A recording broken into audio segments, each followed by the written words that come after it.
ഞാൻ ഇന്ന് വന്നിരിക്കുന്നത് കപ്പ കൊണ്ടുള്ള ഒരു റെസിപ്പിയുമായിട്ടാണ്.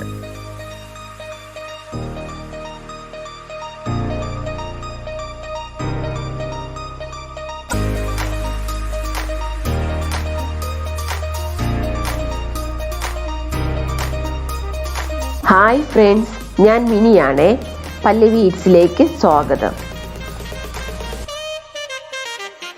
പച്ച കപ്പ കൊണ്ടുള്ള പുട്ടാണ് ഇന്ന് നമ്മളിവിടെ ചെയ്യാൻ പോകുന്നത്. സാധാരണ കപ്പ ഉണക്കി അതിനെ പൊടിച്ചെടുത്താണ് പുട്ടുണ്ടാക്കുന്നത്. അതങ്ങനെയല്ല, പച്ച കപ്പ തന്നെ നമ്മൾ പുട്ടാക്കി എടുക്കുന്നത്.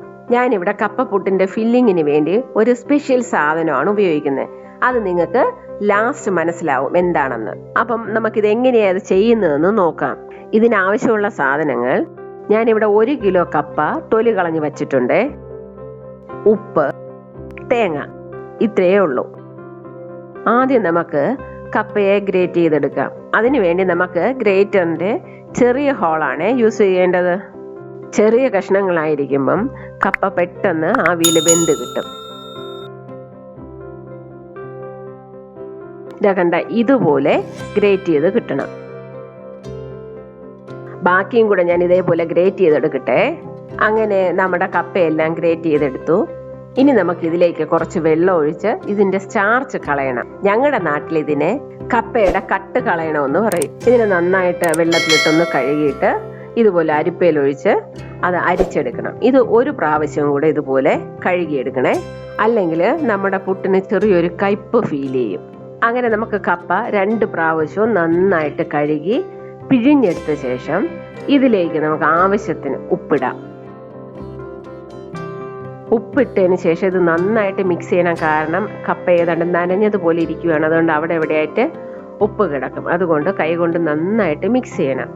അതിനുശേഷം ഏതാണ്ട് 1 കപ്പ്, ഞാനിപ്പോൾ 2 പിടിയാണ് എടുത്തിരിക്കുന്നത്, തേങ്ങയും ഇട്ട് കപ്പയും തേങ്ങയും കൂടെ നന്നായിട്ടൊന്ന് മിക്സ് ചെയ്യണം. അങ്ങനെ കപ്പയും തേങ്ങയും നന്നായിട്ട് മിക്സായി. ഇനി നമുക്ക് കുഴലിലേക്ക് ആദ്യം കുറച്ച് തേങ്ങ ഇടാം, എന്നിട്ട് കുറച്ച് കപ്പ അതിലേക്കിടാം. കപ്പ ഇട്ടതിന് ശേഷം നമുക്കിതിലേക്ക് 1 ലെയർ തേങ്ങ ഇടാം. അതിൻ്റെ മുകളിൽ നമ്മുടെ ഫില്ലിങ്ങും. ഞാനിവിടെ ഫില്ലിംഗ് ആയിട്ട് ബീഫ് ഉലർത്താണ് ഉപയോഗിക്കുന്നത്. എൻ്റെ ബീഫ് ഉലർത്തിൻ്റെ റെസിപ്പി കാണണമെങ്കിൽ മുകളിലത്തെ ഈ ലിങ്ക് ഒന്ന് ക്ലിക്ക് ചെയ്യണേ. ബീഫ് അല്ല, ചിക്കനാണ് നിങ്ങൾ പ്രിഫർ ചെയ്യുന്നതെങ്കിൽ എൻ്റെ ചിക്കൻ റോസ്റ്റിൻ്റെ ലിങ്ക് മുകളിലുണ്ട്, അത് നിങ്ങളൊന്ന് ക്ലിക്ക് ചെയ്യണേ.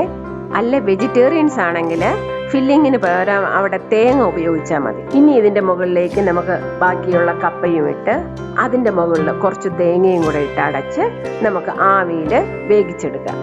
നമുക്ക് ഈ പുട്ട് പെട്ടെന്ന് ആവി വന്നിരുന്നാലും ഒരു 5 മിനിറ്റോളം ഒന്ന് വെയിറ്റ് ചെയ്യണേ, ഓരോന്നിനും ഓരോ കുട്ടിക്കും. കാര്യം കപ്പയാണ് അകത്തിരിക്കുന്നത്, അപ്പോൾ കുറച്ച് നന്നായിട്ട് വേകാൻ വേണ്ടിയിട്ട് നമ്മളൊന്ന് വെയിറ്റ് ചെയ്യണം. അങ്ങനെ നമ്മുടെ പുട്ടായി കഴിഞ്ഞു. നമുക്കിനി ഉണക്ക കപ്പ പൊടിക്ക് വേണ്ടി കാത്തിരിക്കേണ്ട. നമ്മുടെ കയ്യിൽ കപ്പയുണ്ടെങ്കിൽ ഇതുപോലെ പെട്ടെന്ന് ഒരു പുട്ടുണ്ടാക്കാൻ പറ്റും. നല്ല ടേസ്റ്റ് ഉള്ള ഒരു ഡിഷ് തന്നെയാണിത്. നിങ്ങൾ തീർച്ചയായിട്ടും ഒന്ന് ട്രൈ ചെയ്ത് നോക്കണേ. എന്നിട്ട് അതിൻ്റെ കമൻസും എനിക്കിടണം. ഈ വീഡിയോ ഇഷ്ടപ്പെട്ടാലേ ഒന്ന് ലൈക്ക് ചെയ്തേക്കണേ. പിന്നെ വേറൊരു കാര്യം, ഇതുവരെ എൻ്റെ ചാനൽ സബ്സ്ക്രൈബ് ചെയ്യാത്തവർ പ്ലീസ് ഒന്ന് സബ്സ്ക്രൈബ് ചെയ്തേക്കണേ. Thank you.